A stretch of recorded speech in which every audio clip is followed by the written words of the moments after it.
إن الحمد لله نحمده ونستعينه ونستغفره ونعوذ بالله من شرور أنفسنا ومن سيئات أعمالنا من يهده الله فلا مضل له ومن يضلل فلا هادي له وأشهد أن لا إله إلا الله وحده لا شريك له وأشهد أن محمدًا عبده ورسوله يا أيها الذين آمنوا اتقوا الله حق تقاته ولا تموتن إلا وأنتم مسلمون يا أيها الناس اتقوا ربكم الذي خلقكم من نفس واحدة وخلق منها زوجها وبث منهما رجالا كثيرا ونساء واتقوا الله الذي تساءلون به والأرحام إن الله كان عليكم رقيبا يا أيها الذين آمنوا اتقوا الله وقولوا قولا سديدا يصلح لكم أعمالكم ويغفر لكم ذنوبكم ومن يطع الله ورسوله فقد فاز فوزا عظيما أما بعد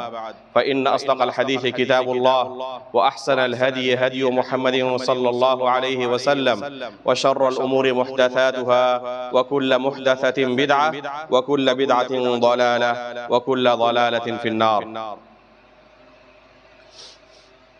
محترم و مکرم حاضرین جمعہ، بزرگوں، دوستوں اور اسلامی بھائیوں،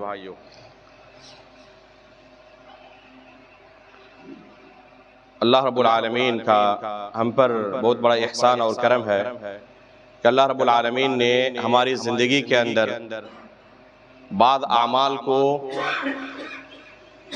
اس کا درجہ بہت زیادہ بڑھا دیا ہے، جس سے کم عمل کر کے بھی ہم اپنے نیکیوں کے نامہ یا اعمال کو اللہ رب العالمین کے یہاں جب ہماری پیشی ہوگی اس کے اندر بہت زیادہ اضافہ کر سکتے ہیں.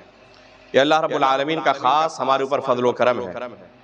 بہت سارے اعمال ایسے ہیں کہ عمل تھوڑا ہے لیکن اللہ رب العالمین اس کا اجر بہت زیادہ بڑھا کر کے بندوں کو عطا کرتا ہے. بعض اوقات ایسے ہیں جن اوقات میں عمل کا درجہ اللہ رب العالمین کے یہاں عام اوقات سے کہیں زیادہ بڑھا ہوا ہوتا ہے. اسی طرح بعض اعمال ایسے ہیں کہ عمل گرچہ تھوڑا ہے، انسان اگر تھوڑی سی کوشش کرے کہ ان اعمال کے اندر اپنے آپ کو مشغول رکھے تو اللہ رب العالمین کے یہاں اس کا درجہ بہت زیادہ بڑھ جاتا ہے اور اس کی گناہوں کا کفارہ بھی یہی ہے. اللہ رب العالمین نے یہ اصول بیان کرتے ہوئے کہا ان الحسنات یذہبن السیئات، بندوں سے گناہ کا ہونا سرزد ہونا یقینی ہے. کوئی انسان ایسا نہیں دنیا میں جس سے گناہ سرزد نہ ہوتی ہو، گناہ سرزد نہ ہوتا ہو، کوئی دنیا میں ایسا شخص نہیں ہے. لیکن ان میں سے سب سے افضل اور بہتر اللہ کے نزدیک کون ہے؟ جو گناہ سرزد ہونے کے بعد اس کی معافی کی اور اللہ رب العالمین کے پاس اس کی بخشش کی کوشش میں لگے رہتے ہیں. اس کے متعدد طریقے ہیں. اللہ کے رسول صلی اللہ علیہ وسلم معاذ بن جبل رضی اللہ تعالیٰ عنہ کو نصیحت کرتے ہوئے فرماتے ہیں اتق اللہ حیثما کنت واتبع السیئۃ الحسنۃ تمحها وخالق الناس بخلق حسن، کہ اللہ رب العالمین کا تقوی اختیار کرو جہاں کہیں تم ہو، چاہے لوگوں کے درمیان ہو یا اکیلے ہو، اللہ رب العالمین کا تقوی اختیار کرو، اس سے ڈرتے رہا کرو. یہ اللہ رب العالمین کا حق ہوا. دوسرا کیا ہے؟ وَأَتْبِعِ السَّيِّئَةَ الْحَسَنَةَ تَمْحُهَا، کہ جب تم سے کوئی گناہ سرزد ہو جائے اس کے بعد نیکی کرنے کی کوشش کرو، یہ نیکیاں تمہاری گناہوں کو سرزد ختم کر دیں گی، مٹا دیں گی. آج افسوس کی بات یہ ہے کہ جب ہم گناہ کے دلدل میں پھنستے جاتے ہیں تو اور ایک گناہ کرنے کے بعد دوسرا گناہ کرتے ہیں، تیسرا گناہ کرتے ہیں، نیکی کی طرف پلٹتے نہیں ہیں، بلکہ بسا اوقات ایک گناہ کو ہم دلیل بناتے ہیں ایک دوسرا گناہ کرنے کے لیے. اگر کہا جائے کبھی کسی کو کہ فلاں نیکی کا کام کرو یا فلاں گناہ کے اندر کیوں ملوث ہو، تو ایک دوسرے گناہ کو جو خود کرتا ہے یا سماج کے اندر دوسرے لوگ کرتے ہیں اس کو دلیل بنا کر اور ایک تیسرا گناہ کرتے ہیں. یہ فلاں بھی تو یہ کام کر رہے ہیں، فلاں بھی تو یہ کام گناہ کا کر رہے ہیں، تو جب وہ کر رہے ہیں تو ہم کرنے میں کیا حرج ہے؟ میرے بھائیو، ہر ایک کو اپنی خبر میں جانا ہے اور اپنے عمل کا حساب دینا ہے. اگر کوئی شخص کوئی گناہ کر رہا ہے تو اس کے گناہ کرنے کی وجہ سے آپ کو لائسنس نہیں مل گیا ہے کہ آپ بھی گناہ کریں اور اللہ رب العالمین کے پاس آپ یہ کہیں کہ فلاں بھی گناہ کر رہا تھا اس لیے میں نے کر لیا. یہ کہہ کے آپ بچ نہیں سکتے. یہ کہہ کے کوئی شخص، چاہے میں ہوں چاہے آپ ہو، کوئی بھی شخص یہ کہہ کے فلاں لوگ کر رہے تھے یا پورے معاشرے کے لوگ کر رہے تھے، جیسے جھوٹ بولنا ہے، غیبت کرنا ہے، چغلی کرنا ہے، شاذ و نادر ہی کوئی معاشرے کا ایسا بندہ ہوگا جو اس طرح کے گناہوں سے پاک ہو. اب اگر کوئی شخص اس کو دلیل بنا لے کہ سبھی لوگ کرتے ہیں تو ہمیں کیا حرج ہے کرنے میں، یہ کہہ کہ اللہ رب العالمین کے پاس کوئی شخص بچ نہیں سکتا کہ سب لوگ کر رہے تھے اس لیے میں نے کر لیا، بلکہ ہر ایک کو اپنے اپنے عمل کا حساب دینا ہے۔ تو اللہ کے رسول نے کیا طریقہ سکھایا کہ اگر کبھی گناہ سرزد ہو جائے، اور گناہ کا ہونا یقینی ہے، گناہ تو ہوگا ہی، اس کے بعد کیا کرنا؟ اس کے بعد نیکی کرنے کی کوشش کرنا۔ گناہ سرزد ہو جائے تو اس کے بعد نیکی کرنے کی کوشش کرنا، یہ نیکیاں تمہاری گناہوں کو ختم کر ڈالیں گی۔ اگر کسی بندے کے پاس گناہ کے ساتھ ساتھ نیکیاں بھی ہیں، اس کو ہمیشہ یہ فکر لگی رہتی ہے کہ گناہیں تو بہت زیادہ ہیں لیکن میرے پاس نیکیاں کتنی ہیں، نیکی کے کام میں اس طرح اگر آگے بڑھنے کی کوشش کرتا ہے تو انشاءاللہ اللہ رب العالمین اپنے خاص فضل و کرم سے ایسے بندوں کو نجات دے دے گا۔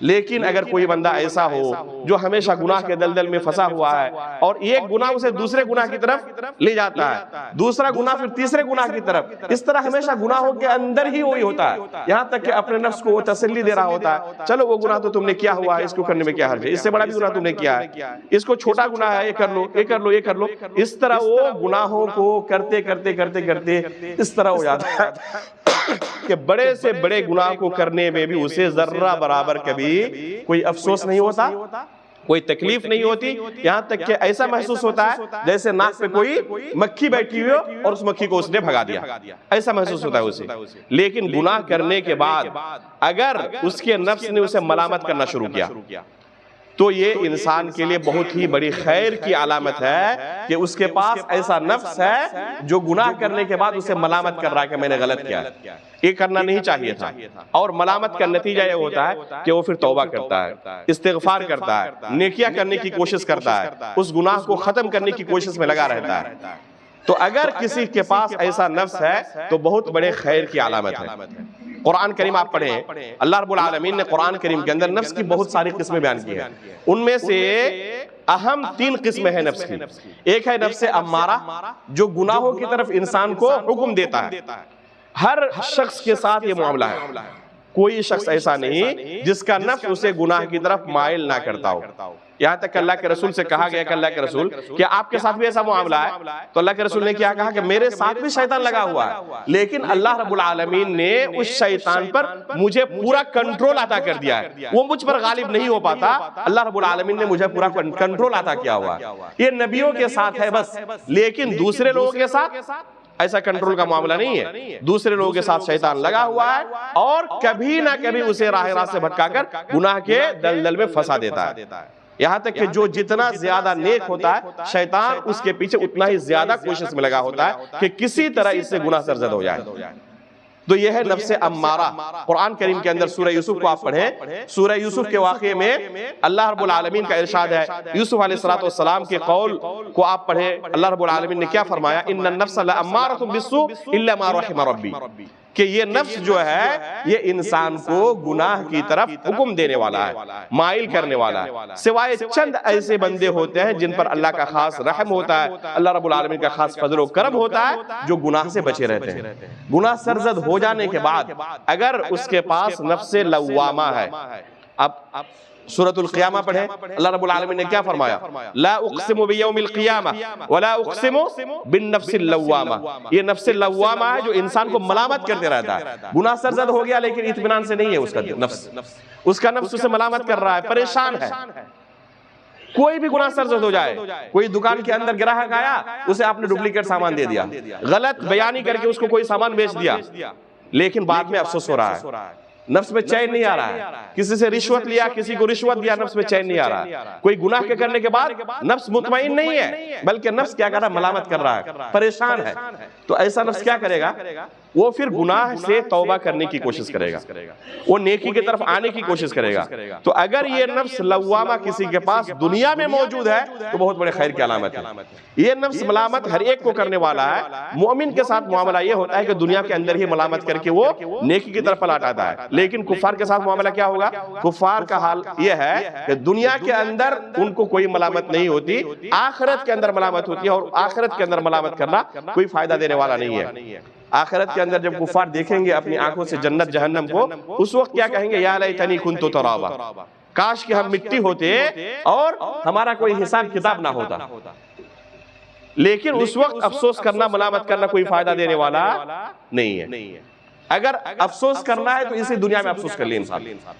حسن بصری رحمہ اللہ کا ایک واقعہ ہے، ایک جنازے میں موجود تھے، ان کے قریب ایک شخص کھڑا تھا اور سامنے جنازہ رکھا ہوا ہے، اپنے قریب شخص سے کہہ رہے ہیں کہ آپ کا کیا خیال ہے اس شخص کے اگر اللہ رب العالمین جس کا ابھی جنازہ ہم پڑھنے والے ہیں، نماز جنازہ، اگر اس شخص کو اللہ رب العالمین دوبارہ دنیا میں آنے کا موقع دے اور کہے کہ تمہارے پاس ابھی مان لیجئے کہ 1 ہفتے کا وقت ہے، 1 ہفتے کے بعد تمہاری وفات ہوگی، تو اپنے باقی بچے ہوئے ایام کو کس طرح گزارے گا؟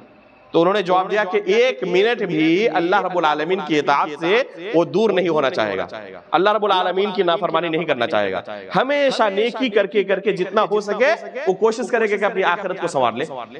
تو حسن بصری رحمہ اللہ نے اس شخص سے کہا کہ اس شخص کو اب یہ موقع نہیں ملنے والا ہے، اس کا وقت ختم ہو چکا ہے، لیکن آپ کو ابھی بھی یہ موقع ملا ہوا ہے، ابھی آپ کی وفات نہیں ہوئی ہے۔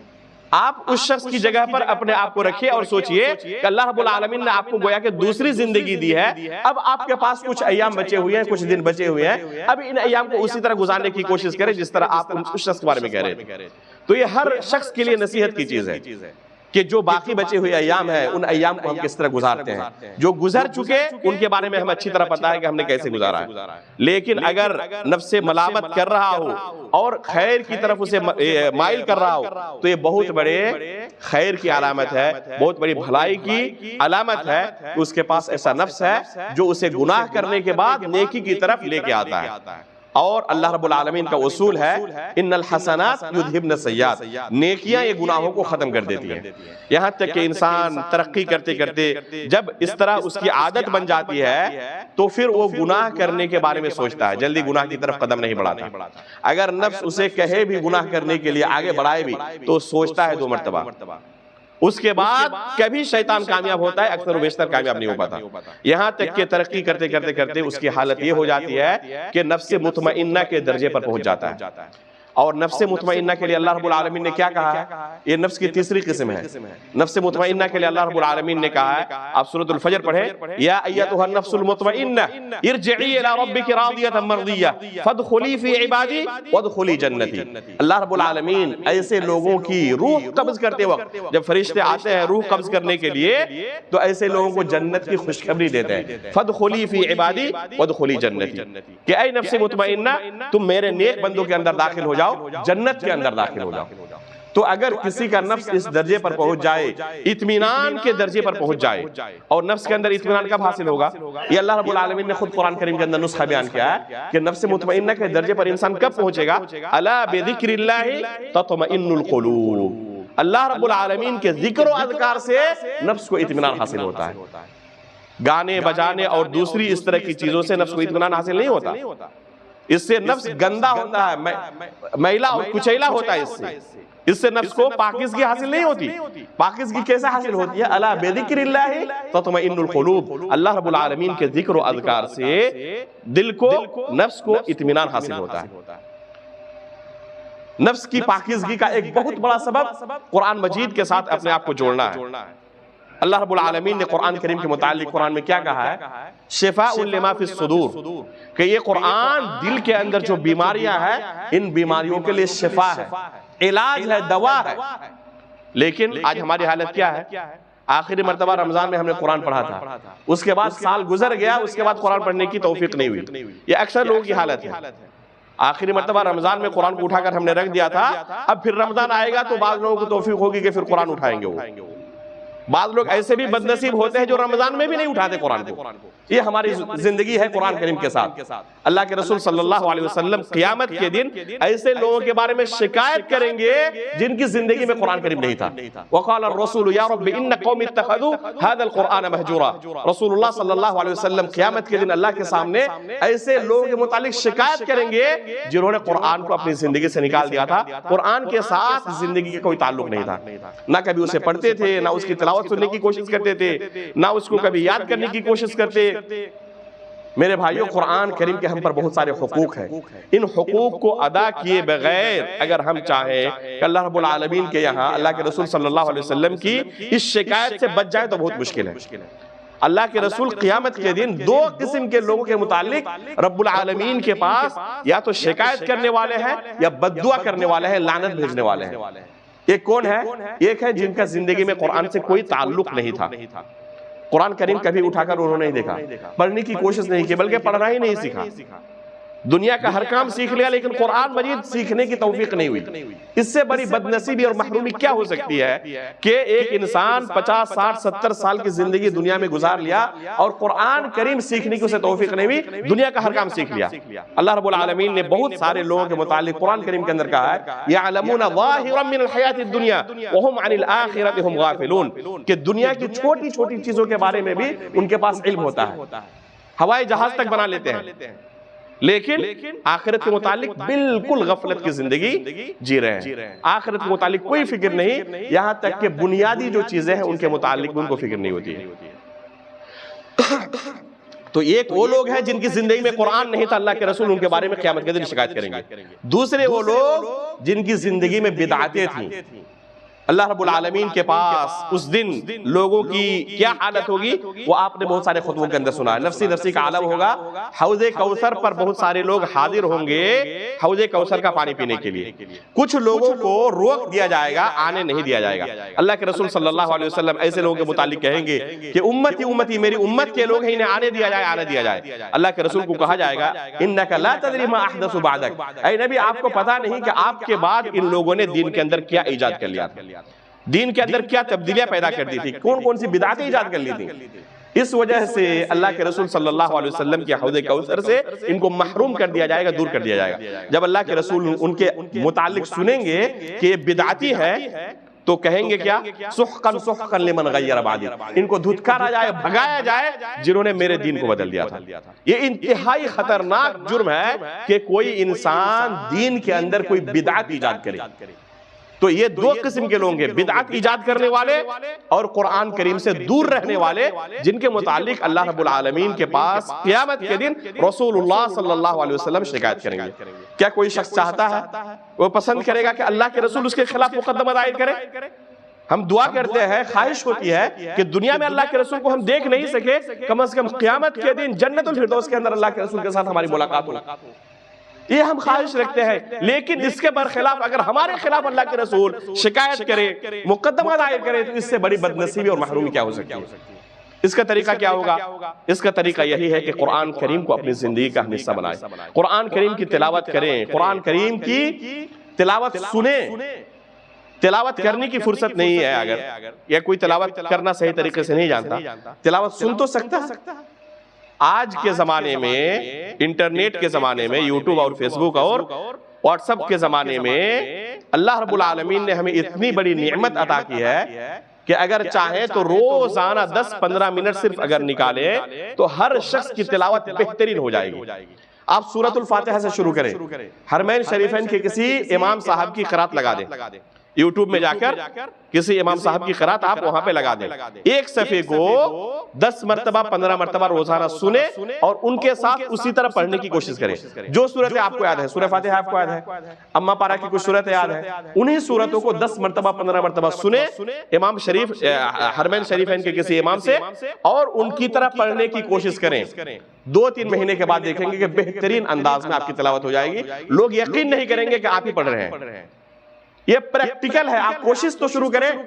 10-15 منٹ اگر روزانہ آپ نے نکال لیا صرف قرآن کریم سننے کے لیے، تو اللہ رب العالمین کے یہاں کم از کم یہ ہوگا کہ اللہ کے رسول کی شکایت سے آپ بچ جائیں گے۔ قرآن کریم کے ساتھ آپ کا ایک تعلق ہوگا، زندگی میں قرآن آپ کا ہے، آپ قرآن کم از کم سنتے ہیں، اور سنتے سنتے سنتے قرآن سے محبت ہو جائے گی۔ اور قرآن سے اگر حقیقت میں کسی کی محبت ہو جائے تو دنیا کی دوسری چیزوں سے اس کو لذت نہیں ملے گی۔ قرآن کریم اتنی اللہ رب العالمین نے اس کے اندر چاشنی رکھی ہے۔ اب غور کریں، سورہ فاتحہ کی تلاوت کتنی مرتبہ آپ نے سن چکی؟ روزانہ نماز میں امام صاحب سورہ فاتحہ کی تلاوت سنتے ہیں۔ کبھی ایسا محسوس ہوا کہ اس کو ہم پہلے سن چکے ہیں، اب اس لذت محسوس نہیں ہو رہی ہے؟ ہر مرتبہ وہی لذت محسوس ہوتی ہے جو اس سے پہلے ہوئی تھی۔ یہ اللہ رب العالمین کے کلام کی تاثیر ہے۔ دنیا کا کوئی بھی قصہ کہانی ہو، کوئی دوسرا کلام ہو، اس کو آپ 2-4 مرتبہ 10 مرتبہ سننے، اس کے بعد اس میں لذت نہیں ہوتی ہے۔ لیکن قرآن کریم کے اندر اللہ رب العالمین نے ایسی لذت رکھی ہے کہ کفار اور مشرکین جو اللہ کے رسول کے خلاف ہمیشہ برسر پیکار رہتے، اللہ کے رسول کے خلاف تلوار اٹھائے رہتے، وہ بھی اس کی لذت سننے کے لیے رات کو چپکے سے آتے جب اللہ کے رسول تہجد کی نماز میں قرآن پڑھتے تھے۔ وہ دشمن تھے اللہ کے رسول کے، لیکن قرآن سننے کے لیے جس طرح آج لوگ جاتے ہیں نا گانا بجانا سننے کے لیے، اس لیے کہ لذت محسوس ہوتی ہے سننے میں، تو وہ قرآن سننے کے لیے آیا کرتے تھے اللہ کے رسول سے، جو دشمن تھے اللہ کے رسول کے جان کے۔ یہ ہے قرآن کی لذت، لیکن آج ہمارے دل اتنے ناپاک ہو چکے ہیں کہ قرآن سے ہمیں لذت محسوس نہیں ہوتی ہے۔ عثمان غنی رضی اللہ تعالیٰ عنہ فرمایا کرتے تھے لو طہرت قلوبکم ما شبعت من کلام ربکم، اگر تمہارے دل پاک ہوتے تو اللہ رب العالمین کے کلام سے تمہارا دل کبھی نہیں بھرتا، تمہاری یہ خواہش ہوتی کہ پڑھتے رہے امام صاحب اور ہم سنتے رہیں، لیکن ہمارا دل اتنا ناپاک ہو چکا ہے کہ رمضان شریف کے اندر تراویح کی نماز میں اگر تھوڑی سی نماز لمبی ہو جائے تو ہم نماز ہی چھوڑ دیتے ہیں، مسجد بدل لیتے ہیں کہ فلاں مسجد میں 5 منٹ پہلے تراویح ختم ہو جاتی ہے، اس مسجد میں ہم سب تھوڑا زیادہ پڑھاتے ہیں۔ ہمارے پورے علاقے میں تو تصور ہی نہیں ہے کہ قرآن ختم کیا جائے، جو تراویح کی حالت ہے کہ شاید ہی کسی دوسرے علاقے میں اس طرح ہو۔ یہ ہماری حالت ہے عبادت کی کہ رمضان مہینے میں بھی ہم تراویح کی نماز ایسے امام کو منتخب کرتے ہیں جو زیادہ سے زیادہ تیز پڑھا سکے اور جلدی ہم کو فارغ کر سکے۔ استغفر اللہ۔ عبادت کے مہینے بھی ہماری حالت ہے، قرآن کے ساتھ ہماری محبت یہ ہے کہ اگر کبھی سننا بھی پڑے مجبوراً تو کوشش کریں کہ کم سے کم سننا پڑے، 1 آیت 2 آیت پڑھ کے امام صاحب رکوع میں چلے جائیں۔ عمر فاروق رضی اللہ تعالیٰ عنہ کے بارے میں آتا ہے کہ فجر کی نماز پڑھاتے سورہ یوسف پہلی رکعت میں مکمل ختم کر دیتے، یہاں تک کہ بہت سارے صحابہ اکرام اور تابعین کو ان سے سن کر پورا سورہ یوسف یاد ہو گیا تھا۔ سورہ یوسف تقریباً 12 صفحے کا ہے، تقریباً 12 صفحہ پہلی رکعت میں پورا پڑھ ڈالتے فجر کی نماز میں۔ عمر فاروق رضی اللہ تعالیٰ عنہ کو عمل تھا اپنا، اور کبھی کسی کو کوئی شکایت نہیں رہی۔ آج ہماری حالت یہ ہے کہ قرآن سننا کبھی ہمیں گوارا نہیں ہوتا۔ اللہ کے رسول صلی اللہ علیہ وسلم جن پر اللہ نے قرآن نازل کیا تھا، خود صحابہ اکرام کے پاس جاتے اور کوشش کرتے، ان سے کہتے کہ آپ ہمیں قرآن سنائیں۔ ایک مرتبہ عبداللہ بن مسعود رضی اللہ تعالیٰ عنہ کے پاس گئے اللہ کے رسول اور کہا کہ آپ مجھے قرآن پڑھ کر سنائیں۔ انہوں نے کہا کہ اللہ کے رسول قرآن آپ پر نازل ہوا ہے، میں کیسے پڑھ کر سناؤں گا آپ کو؟ تو اللہ کے رسول نے فرمایا احب ان اسمعہ من غیری، میں چاہتا ہوں کہ کسی دوسرے سے بھی قرآن کریم سنوں۔ اللہ اکبر، اللہ کے رسول پر قرآن نازل ہوا، لیکن دیکھیں قرآن کی تلاوت سننے کی خواہش اللہ کے رسول کو ہو رہی ہے تو صحابی رسول سے درخواست کرتے ہیں کہ آپ ہمیں قرآن پڑھ کر سنائیں۔ جیسے قرآن پڑھنا شروع کرتے ہیں، جب اس آیت پر پہنچتے ہیں وَجِئْنَا بِكَ عَلَىٰ هَؤُلَاءِ شَهِيدًا، تو اللہ کے رسول فرماتے ہیں حسبک حسبک، رک جائیں۔ جب وہ چہرہ اٹھا کر دیکھتے ہیں تو اللہ کے رسول کا چہرہ آنسوں سے تر ہے، پورا چہرے سے آنسو بہ رہے ہیں، آنکھوں سے آنسو بہ رہے ہیں۔ یہ ہمارے دل کی حالت کیوں نہیں ہوتی؟ ایک فلم دیکھتے ہیں، افسانہ دیکھتے ہیں، اچھی طرح ہمیں پتا ہوتا ہے کہ اس کی کوئی حقیقت نہیں ہے، ڈپلیکیٹ ہے، یہ اصل زندگی کے ساتھ کوئی تعلق نہیں ہے، یہ ریئل نہیں ہے، بس ریل ہے فقط۔ اس کے باوجود اس کو دیکھ کر ہماری آنکھوں سے آنسو جاری ہوتے ہیں، اور قرآن کریم جس کا تعلق ہماری زندگی کے ساتھ ہے، خود ہمارے ساتھ پیش ہونے والا واقعہ ہے۔ جب ہم جہنم کے بارے میں سنتے ہیں، قیامت کی ہولناکیوں کے بارے میں سنتے ہیں، قبر کے بارے میں سنتے ہیں، لیکن ہمارے دلوں کے اندر کوئی اثر نہیں ہوتا۔ جنت کی نعمتوں کو سننے کے بعد اس نعمت کو حاصل کرنے کی طرف ہمارے دل میں پیدا نہیں ہوتی۔ تو یہ حقیقت میں دل کی بیماری ہے، اور اس دل کی بیماری کا سب سے اچھا علاج کیا ہے؟ یہ قرآن کریم ہے۔ شفاء لما فی الصدور، اللہ تعالیٰ نے کہا کہ دلوں کے اندر جو بیماریاں ہیں، ان بیماریوں کا سب سے بہترین علاج یہ قرآن کریم ہے۔ میرے بھائیو، ابھی رمضان مہینہ آ رہا ہے، اسی مہینے میں اللہ رب العالمین نے قرآن کریم کو نازل کیا۔ سلف صالحین کے بارے میں آتا ہے کہ جب ماہ رمضان داخل ہوتا تو تمام طرح کے اعمال سے فارغ ہو کر وہ قرآن کریم کے ساتھ کم از کم 1 مہینے کے لیے جڑ جاتے۔ اس لیے اس مہینے کو اپنی زندگی کے اندر قرآن کے ساتھ جوڑیں، قرآن کے ساتھ اپنی زندگی کو جوڑیں اس مہینے میں، اور کچھ نہ کچھ روزانہ وقت نکالیں اس کو پڑھنے کے لیے، اس کی تلاوت سننے کے لیے، ہو سکے تو ترجمے کے ساتھ اسے سمجھنے کی بھی کوشش کریں کہ اللہ تعالیٰ نے ہمیں کیا پیغام دیا ہے، اور پھر اس کا اثر اپنے دل پر لیں، اس کی طرح اپنے آپ کو بنانے کی کوشش کریں۔ اللہ رب العالمین سے ہم دعا کرتے ہیں کہ اللہ رب العالمین ہمیں توفیق عطا فرمائے کہ قرآن کریم کے ساتھ ہم اپنی زندگی گزاریں۔ آمین تقبل رب العالمین، وصلی اللہ علی نبینا محمد۔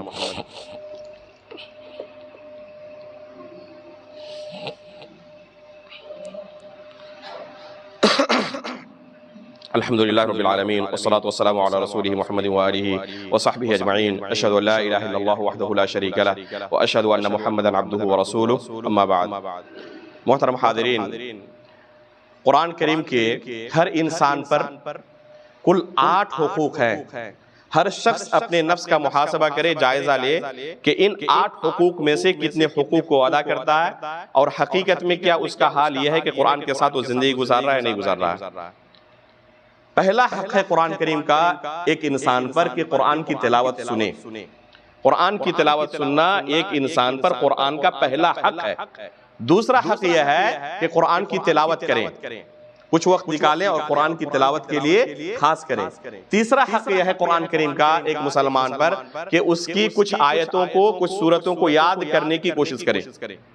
چوتھا حق یہ ہے قرآن کریم کا کہ اس کے معانی پر تدبر کرے، سمجھ کر پڑھنے کی کوشش کرے، جتنا وہ کر سکتا ہو ترجمے کے ساتھ، تفسیر کے ساتھ۔ اللہ کے فضل و کرم سے دنیا کی ہر زبان کے اندر قرآن کریم کا ترجمہ اور اس کی تفسیر ہو چکی ہے۔ کوئی شخص یہ عذر پیش نہیں کر سکتا کہ میری زبان میں قرآن کریم کا ترجمہ موجود نہیں تھا اس لیے میں نہیں پڑھ سکا تھا، یہ عذر اللہ تعالیٰ کے پاس نہیں چل سکتا۔ ہر زبان میں اللہ تعالیٰ کے فضل و کرم سے علماء نے قرآن کریم کے ترجمے کر دیے ہیں، اس لیے یہ عذر قابل قبول نہیں ہوگا۔ تو یہ حق ہے چوتھا کہ قرآن کریم کو سمجھنے کی کوشش کریں۔ پانچواں حق یہ ہے کہ قرآن کریم پر ایمان لائیں۔ ایمان لانے کا معنی کیا ہے کہ یہ اللہ کا کلام ہے، کسی انسان کا کلام نہیں ہے۔ اللہ رب العالمین نے کلام کیا ہے، بات کی ہے، اور جبریل امین علیہ السلام نے اسے سنا ہے اور اللہ کے رسول صلی اللہ علیہ وسلم پر لے کر نازل ہوئی ہے۔